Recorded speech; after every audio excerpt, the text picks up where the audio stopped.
Clive Lloyd West Indies के captain जिन्होंने अपनी लीडरशिप में 1975 और 1979 में वेस्ट इंडीज को 2 वर्ल्ड कप जिताए, 1983 में भी फाइनल में पहुंचाया, और रिकी पॉन्टिंग जिन्होंने अपनी कप्तानी से ऑस्ट्रेलिया को 2 वर्ल्ड कप जितवाए। वहीं महेंद्र सिंह धोनी जिन्होंने भारतीय टीम को 2007 का T20 और 2011 का ODI वर्ल्ड कप जितवाया। दोस्तों, ये सब वो महान कप्तान हैं जिन्होंने 4 सालों के अंतराल में अपनी टीम को 2 वर्ल्ड कप जिताए। अब दुनिया में इनकी क्या रेपुटेशन है, इनका क्या नाम चलता है, इनकी फैन फॉलोइंग, ये सब तो आप जानते ही होंगे। बड़ा मुश्किल होता है 10 साल में एक भी वर्ल्ड कप जीतना, इन्होंने तो 4 साल में 2 बार जीता। अब ऐसे महान अचीवमेंट के लिए इनकी खूब वाहवाही होती है, लेकिन क्रिकेट इतिहास का एक बदनसीब प्लेयर ऐसा भी था जिसे इस महान अचीवमेंट के बदले अपने करियर से हाथ धोना पड़ा। उसने 2012 और 16 में अपनी टीम को 2 वर्ल्ड कप दिलाए, और टीम भी कौन सी? West Indies. वो वेस्ट इंडीज जिसकी उस वक्त चारों तरफ सिर्फ और सिर्फ बेइज्जती ही हो रही थी, जिससे किसी को कोई उम्मीद नहीं थी, जिसे मार्क निकोलस ने यह तक कह दिया था कि इस टीम के पास दिमाग ही नहीं है। ऐसी टीम को चैंपियन बनाने वाले लेजेंडरी कप्तान डैरेन समी का करियर 2016 के उस वर्ल्ड कप के बाद ही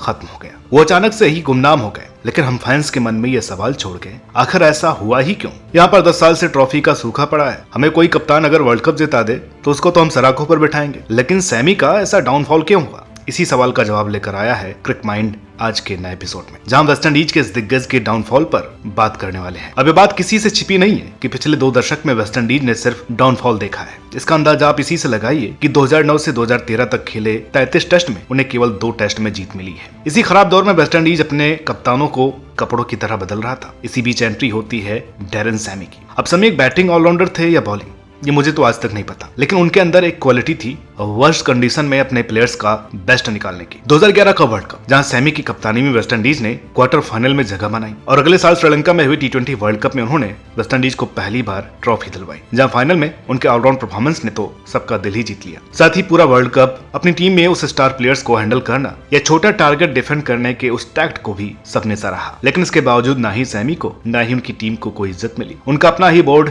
विलन था, जो कि सैमी को ना ही उनकी मर्जी के रिसोर्स देता, ना ही कोई खास अप्रिसिएशन। ऐसे में उन्हें ODI कैप्टेंसी से भी हटा दिया जाता है। पर यह बंदा अपनी पीक पर चल रहा था, जो कि नीचे बैटिंग करते हुए जबरदस्त फिनिशिंग किया करता, और 2014 T20 वर्ल्ड कप में फिर वेस्ट इंडीज सेमीफाइनल तक पहुंचा। अब दूसरी तरफ बोर्ड और प्लेयर्स के बीच ईगो आड़े आ रहा था, और इस विवाद ने वेस्ट इंडीज क्रिकेट को आग लगा दी थी। बोर्ड कोई फैसिलिटी, कोई खास सपोर्ट अपने प्लेयर्स को ना देता, वहीं प्लेयर्स भी फ्रेंचाइजी क्रिकेट के भक्त हो गए, जिसका रिजल्ट ये निकला कि जो मुख्य प्लेयर्स 2012 की चैंपियन वेस्ट इंडीज का हिस्सा थे, अब उन्होंने टीम से मुंह मोड़ लिया, और कुछ नए चेहरे 2016 वर्ल्ड कप टीम का हिस्सा थे। अंदरूनी पॉलिटिक्स को वैसे ही अभी प्लेयर्स झेल रहे थे, लेकिन बाहरी फैक्टर्स भी समी को निशाने पर लेते हुए उनकी और उनकी टीम को लेकर भले बुरे स्टेटमेंट देने लगे। ऐसे में पूरी तरह परेशान, हताश और डिप्रेस्ड हो चुकी वेस्ट इंडीज की कप्तानी कर सैमी ने उस सब नेगेटिविटी और क्रिटिसिज्म को एक सही डायरेक्शन में मोड़ लिया, जिसने वेस्ट इंडीज को दूसरी बार T20 चैंपियन बना दिया। 2 बार T20 वर्ल्ड कप जीतने वाले वे दुनिया के इकलौते कैप्टन भी बने, लेकिन शायद वे उस वर्ल्ड कप जीत की वजह से बर्बाद होने वाले पहले शख्स भी बने। ब्रैथवेट ने 4 छक्के मार दिए, वेस्ट इंडीज गया, लेकिन सैमी जीत कर भी हार गए, क्योंकि अब जो पोस्ट मैच स्पीच थी वही उनका काल बन गई। सैमी को शायद तब ये पता चल गया था कि सच बोलने की उन्हें भारी कीमत चुकानी पड़ेगी, इसलिए उन्होंने उस दिन दिल खोल करके सच कह डाला। उन्होंने मार्क निकोलस की उस ब्रेनलेस टीम वाली स्टेटमेंट का मुंह तोड़ जवाब दिया। साथ ही अपने बोर्ड के काले कारनामे को भी पोल खोल दी, और साफ साफ कह दिया कि पूरे देश से उन्हें बेस्ट विशेष मिली। प्राइम मिनिस्टर ने भी उन्हें शुभकामनाएं दी, मगर वेस्ट इंडीज बोर्ड ने उन्हें कुछ नहीं दिया। हो सकता है कि अच्छे स्ट्रक्चर से उनकी ODI और T20 की हालत सुधर जाए, लेकिन आज वे उन 15 लोगों के साथ सेलिब्रेट करेंगे, क्योंकि उन्हें ODI खिलाए नहीं जाते, T20 से ड्रॉप कर दिया जाता है। उनका बोर्ड उनकी इज्जत नहीं करता है। दोबारा ना जाने वे कब साथ खेलेंगे, इसलिए आज हम सब जश्न मनाएंगे। बस क्या था, वेस्ट इंडीज बोर्ड की पूंछ में ऐसी आग लगी कि जिस सैमी को उनकी लीडरशिप क्वालिटीज की वजह से दुनिया भर की फ्रेंचाइज टीम पिक करती, इसे 2016 अगस्त में ही सिलेक्टर 30 सेकंड के कॉल से ड्रॉप कर देते हैं। उनकी कप्तानी छीन ली जाती है। रीजन खराब परफॉर्मेंस। हाँ, माना कि पिछले कुछ टाइम से उनका परफॉर्मेंस कोई खास नहीं था, क्योंकि बैटिंग में काफी नीचे आते और बॉलिंग भी कम करते, लेकिन अपनी कप्तानी के रोल में बेस्ट थे, और वेस्ट इंडीज इनकी कदर कहा जाने। इन्होंने कभी दोबारा सैमी को सिलेक्ट ही नहीं किया, और देखते ही देखते उनका करियर खत्म हो गया। इस साइलेंट गुड बाय के बाद सैमी ने